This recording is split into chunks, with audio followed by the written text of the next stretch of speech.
ሰላም ጤና ይስጥልኝ ውድ ቻናል ቤተሰብ ተከታታዮች፣ የመንግስት የሰላም ጥሪ የተቀበሉ አሉ። በኦነግ ሸኔ ላይ ህግ የማስከበር ዘመቻ ተጠናክሮ ቀጥሎ በዚህም በርካታ የሸኔ ቡድን አባላት መደምሰሳቸው ተገልጿል።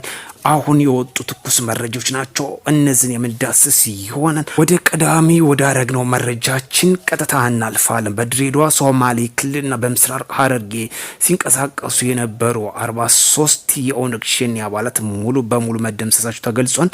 በምስራቅ ኢትዮጵያ ጥምር የጸጥታ ግብረ ኃይል በድሬዳዋና በሶማሌ ክልል እና በምስራቅ ሐረርጌ አዋሳኝ አካባቢዎች ላይ ምሽግ በማድረግ እና ከመስከረም 19 ሰርጎ በመግባት ሲንቀሳቀስ የነበረው አመራሮችን ጨምሮ 43 የኦነግ ሸኔ ቡድን አባላት ላይ ሙሉ በሙሉ መደምሰስ መቻሉን አስታውቋል። ጥምር ጦር የጸጥታ ግብረ ኃይል ወክለው ድሬዳዋ ፖሊስ ጠቅላይ መምሪያ ዋና አዛዥ ኮሚሽነር አለሙ ትናንትና ሰኞ ጥቅምት 17 መግለጫ ሰጥቷን። እንደ ኮሚሽነሩ ገለጻ ኦነግ ሸኔ የሽብር ቡድን በምዕራብ ሐረርጌ በኩል አቋርጦ በኤረር እና ሆርሶ ጀርባ በማድረግ ወደ ድሬዳዋ የገጠር አካባቢዎች ገብቶ እንደነበር አስታውቋል። ቡድኑ ዋና ዓላማው በአስተዳደርና በአጎራባች ክልሎች ኢንዱስትሪዎች ጥቃት መፈጸምና የሽብር ተግባር መፈጸም ዋና ዓላማው እንደነበር ገልጿል ማለት ነው።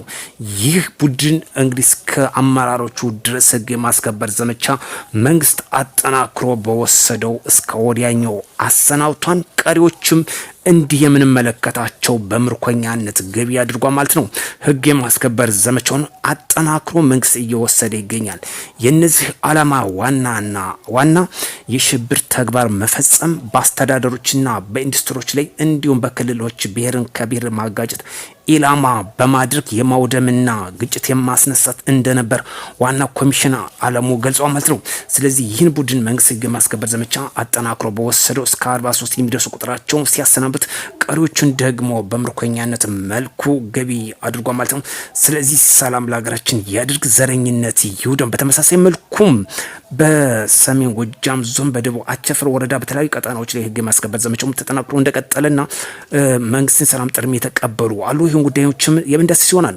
በተለይ በሰሜን ጎጃም ዞን ይልማና የዴንሳ ወረዳ አዴት አንሙት የያዛቸው በጨምሮ በርካታ የመንግስት የሰላም ጥሪ ተቀብለዋል። ብንያም ተገኘና አይነሞኝ ገብሬ እንዲሁም አበበ በላይ እነዚህ ዋና የፋኖ መሪዎችና በስሩ ያሉ በርካቶችን አስከትሎ የመንግስት የሰላም ጥሪ ተቀብለው እንደገቡ ነው የተገለጸው።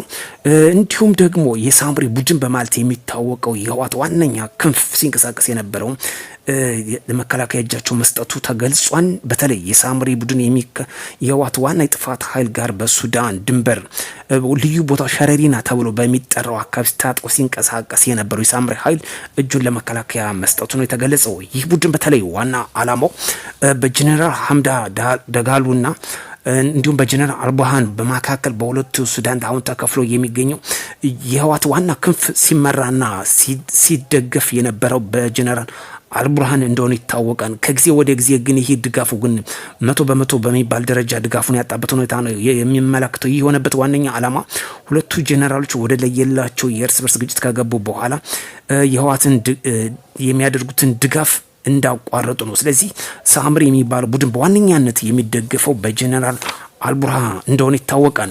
ስለዚህ ይህን ድጋፉን በማጣቱ አሁን እጁን መስጠቱ መረጃዎች ያመላክታል።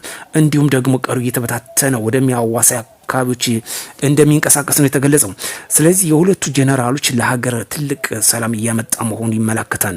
ምክንያቱም አንዱ ቡድን በመደገፍ እንግዲህ የሀገርን ሰላም ዋነኛ ክንፍ በማድረግ ሲንቀሳቀሱ የነበረው ጀነራል አልቡርሃንና የሱዳን ፈጥኖ ደራሽ የሚደገፈው ደግሞ በጀነራል አምዳሃን ደጋሉ የሚደገፈው የሁለቶች እንግዲህ በጀነራል አልቡርሃን በዋነኝነት በተዋጊ ጀቶች እየካበተ ሲሆን በፈጥኖ ደራቸው በአምዳሃን ደጋሉ የሚደገፈው ደግሞ በድሮን የካበተ ነው። ስለዚህ ሁለቶች እጅግ አደገኛ ሁኔታ ውስጥ የሚገኝ ነው።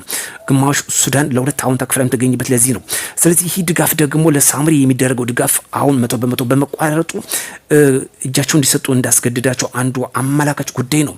ውድ ቻናል ቤተሰብ ተከታታዮች አዲስ ሆናችሁ ሰብስክራይብ ማድረጋችሁን አትርሱ። ቤተሰብ ሆናችሁ ደግሞ ላይክ በማድረግ ተጀምሩ ዘንድ በአክብሮት እንጠይቃለን። ዘረኝነት ይውደም። የተለያየ ጽንፍ ይዘው የሚንቀሳቀሱ ቡድኖች ለማንም አይበጅም። ለዚህ ደግሞ በተለያየ አቅጣጫ የመንግስትን ሰላም ጥሪ እየተቀበሉ ይገኛሉ። መንግስትም ህግ የማስከበር ዘመቻ አጠናክሮ እየወሰደ ይገኛል ማለት ነው። ስለዚህ በዛሬው ዕለት በርካታ የኦነግ ሸኔ ታጣቂዎች መንግስት ህግ የማስከበር ዘመቻ በወሰደው በርካቶችን አሰናብቷን፣ ቀሪዎች ደግሞ በምርኮኝነት መልኩ ገቢ አድርጓል ማለት ነው። ሌላኛው መረጃ በተመሳሳይ መልኩ የመንግስት የሰላም ጥሪ ተቀበሉ አሉ የሸኔ ታጣቂ ቡድኖች። ዛሬ በተለይ በርካታ መረጃዎች ነው የሚያመላክተው። ሌሎች አሻፈሪ ባልትሪ የህግ ማስከበር ዘመቻ አሁን በጠቀስነው መሰረት ህግ ማስከበር ዘመቻ ተወስቷል። ሌሎች ደግሞ የመንግስት አቅራቢዎች የሰላም ጥሪ ተቀብለው ገብተዋል። በወለጋ ዞን ተብሎ በሚታወቀው በተለይ የሸኔ ዋና መንቀሳቀሻ ወለጋ፣ ቦረና እነዚህ አካባቢዎች በተለይ በርካቶች የመንግስት የሰላም ጥሪ እንደሚቀበሉ፣ ቀሮች ደግሞ መንግስት የህግ ማስከበር ዘመቻውን እየወሰደ ይገኛል ማለት ነው። ስለዚህ አሁን ዛሬ የተሰራው ስራ እጅግ ደስ የሚልና አመርቂ ውጤት እየመጣ ይገኛል። በተመሳሳይ መልኩ የፋኖ ታጣቂዎችም በሰሜን ጎጃም ዞን የመንግስት የሰላም ጥሪ ተቀብለዋል። ሰላም ለሀገራችን ያድግ። ጽንፍ በማንም ለማንም አይጠቅምም። በሌላኛ መረጃ ህወሓት አሁን እየፈረሰች የሚገኝበት አመላካች ጉዳይ ነው። ምክንያቱም አዲስ በነጌታቸው ረዳ የሚመራው የሳምሪ ቡድን በርካቶች ወደ ነጻ መሬት ትግሬ እየተቀላቀሉ ይገኛል። ስለዚህ የህወሓት ክንፍ እየተሰበረ የሚያመገኝበት ሁኔታ ነው። ለዚህ ደግሞ እንግዲህ ደብረ ጽዮን እንግዲህ ወደ ኤርትራ እንደሸሸ የሚመላከት መረጃ አለ። እሱን ጉዳይ እንግዲህ አጠናክረን የምንመለስበት ይሆናል ማለት ነው። እስከዛ አዲስ ሆናችሁ ሰብስክራይብ በማድረግ ተጠብቁን ዘንድ በአክብሮት እንጠይቃለን። መልካም ምሽት እንዲሆንላችሁ ከወዲሁ ተመኘው።